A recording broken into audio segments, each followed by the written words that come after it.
Hey, I'd like to welcome you to another episode of Mission Matters. My name is Adam Torres, and if you'd like to apply to be a guest in the show, just head on over to missionmatters.com and click on Be Our Guest to apply. All right, so today I have Brie Burgett on the line, and she's a founder and travel creator, and the name of her brand is The Brie Adventure.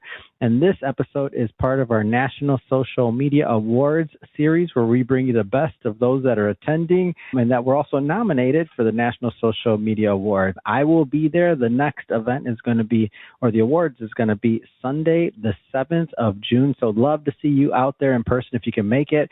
The website to grab tickets is nationalsocialmediaawards.com. Brie, welcome to the show. Hi, Adam. Thank you so much for having me. All right, so I love your niche and I love what you're doing, the Brie Adventure, traveling, making a difference, and creating content. I mean, what an amazing adventure, and we'll get into that and more. But just to get us kicked off here, did you have plans or know that you were going to be a content creator on a larger scale, or where did all that start from? Yeah, absolutely. That was not the plan when I started this. I definitely didn't go to school for podcasting, Brie. Go ahead, please. No, when I first joined the Marine Corps, my first duty station was over in Okinawa, and it was really a means to be able to share photos very easily with friends and family as I was traveling all over the area there. And then it just continued to build and expand. I had it public, and so folks started seeing where I was going and had a ton of questions, especially because I was a solo female traveler, and they wanted to know details of how I put my trips together, where I was. So that was kind of the start of it, and then it just continued to grow from there over the years. What was it like, if you can remember, what was it like, those initial interactions when you, if you had that feeling of wow, people are really watching this and they're engaging on things, or did you expect it to happen? I don't know. For me, it was weird. I'm like, wow, people are really listening to this stuff. No, it was certainly a surprise. I think it was exciting for me when I started getting a lot of people just in my DMs, because it started on Instagram, of just asking questions of how did you even find this place? What would you recommend when I go to, this country? And that's what was the genesis of starting the travel blog, is I figured it would be easier if I started capturing more of those details, making it a little bit more accessible for people who saw, a unique destination. And it's easy. You see those on social media all the time. Yeah. How do I get there? How do I make this a reality for a trip that I am planning? So that was kind of the start of it. And it was just exciting to see it grow over time. Now, in social media, niche is a thing. We talk about it all the time. So getting into the whole travel niche and that side of things, did you feel that was going to be a long-term thing for you? Even after, the military and otherwise, did you just kind of take to that? Or did you think it'd be oh, well, I'll test it? But how did you pick that niche? I think it's just something that I am incredibly passionate about, is getting to travel. And a lot of it is also adventures of what's the most unique thing you can do when you're in Hong Kong. Bungee jumping off of the Tower in Macau, or going mountain climbing has become a little bit more. And so I've tried to capture that, of more of the adventure things, what is out there. And there's so much to see that I think it won't ever stop being the thing I focus on. Marine Corps has definitely been part of it as well, of highlighting just training and staying fit and pushing yourself beyond your limits and what you think you're capable of doing. So it's been integrated in, but certainly the travel and doing the adventurous things has been the focus for me. How many countries have you been to now? I'm guessing quite a few. Quite a few, 126 so far. Wow. I would love to go to all of them someday, but I'm also working on the 7 summits, and so that has taken my focus the last few years. Underachieving a bit over there, Brie, are we? Life's too short. That's amazing. What made you want to tackle that feat? I was actually working a lot in Africa with my job in the Marine Corps at the time, and I was down in Uganda frequently, and so I thought it would be great to go climb Kilimanjaro. So that was my starting point. I did that one. I loved it. I met so many people. I had never heard of the 7 summits being this major challenge and goal that people had. Met a ton of people on that climb, and I was like, okay, I'll do one more. I'll see if I actually like this. And then gradually I really enjoyed it. And so now it's just become the thing that I was like, all right, I love this. I want to finish it out now that I've started. Oh my gosh, what an inspiration. That's wonderful. We're here thinking about like, oh, me traveling, I'm not doing it. Leave me at the hotel. Oh my gosh. Like, let me go. Yeah, I just thought I'd climb Kilimanjaro. That's cool. I'm like, I just thought I'd scroll through my feed and watch somebody like you on that journey, not me. Oh, that's wonderful.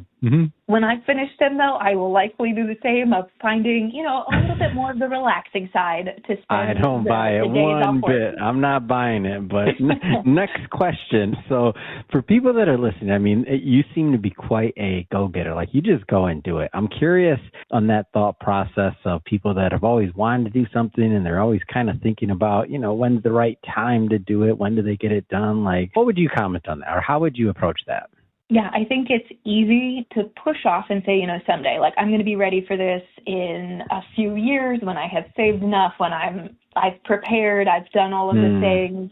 I think there is never a right time. And so it's far better to just go for it now. Fear is normal. It doesn't mean that you're not capable of doing things. I think it's just that you are like pushing the edge of your comfort zone, but that's where there's the most potential is when you are starting to feel nervous and you're like, I don't think this is the right time. I think I can do it later. There's never a right time. And I think if you wait to do them, which is why I've done so much solo travel, I think if you wait for people to be available and be interested in doing your hobbies with you, then it's easy to look back and 5 years has gone since you first had the idea.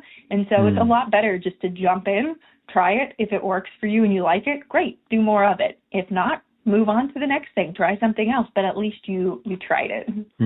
Use that word comfort zone, and I get the feeling that you push through your comfort zones often. What does that concept of comfort zone mean to you, and how do you work with that in your life? Yeah, I think comfort zone is just kind of the status quo of the things that you're very comfortable with, you're successful in. And I think this is applicable really for any part of life, whether it's your career or the types of hobbies and things that you want to invest your personal time in. It's very comfortable to stick with that status quo, but that's never going to deliver those dramatically different life that you can picture and you dream about. And it doesn't really matter if you're 20 or you're 50, you're always one decision away from a completely different life. It's just having the courage to say yes to the difficult things and to challenge yourself that you are maybe more capable than you believe. Amazing. So I'll do a quick timestamp on this. So this is May 19th. We're recording this 2026. You already mentioned going after the 7 summits. Like what excites you right now? I know that's super exciting. What else? Like it could be in social media, it could be in the tech. Oh, and you know what I didn't cover with you? Favorite platforms. You mentioned you have a blog, but favorite platforms as well. So maybe lump that all in there. Okay, so with that, what all did you want me to include? Let's go for favorite platforms and what's exciting you right now. Yeah, I would say favorite platforms. I write the travel blog. Something I'm exploring a little bit more is integrating AI.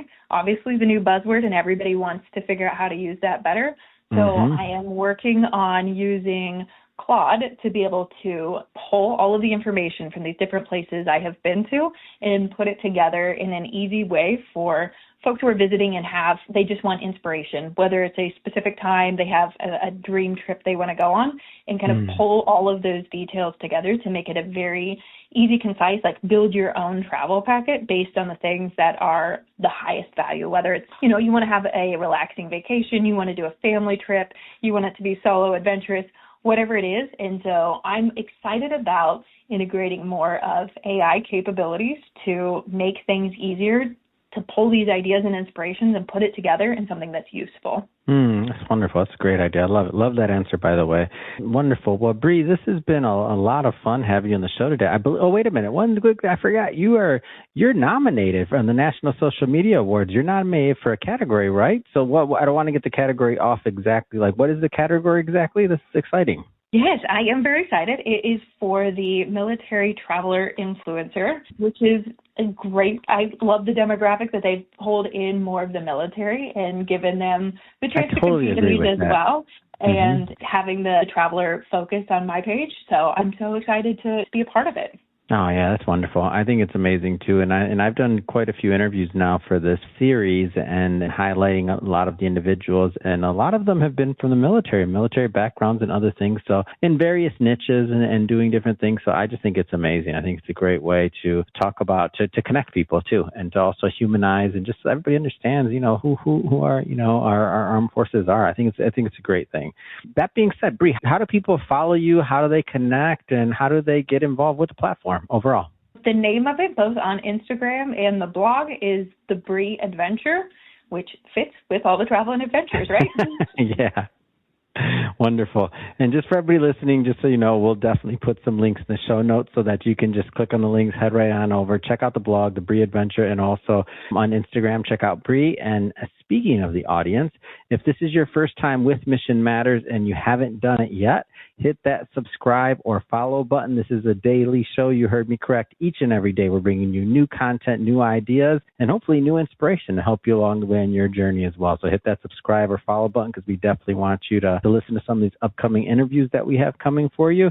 And I'll plug it again. By the way, the National Social Media Awards, that's going to be taking place Sunday, the 7th of June at the Avalon in Hollywood. You can grab tickets on nationalsocialmediaawards.com is the website. And I'll be there. Brie will be there. Come meet us in person, nationalsocialmediaawards.com. Brie, thank you so much again for coming on. This has been an absolute pleasure.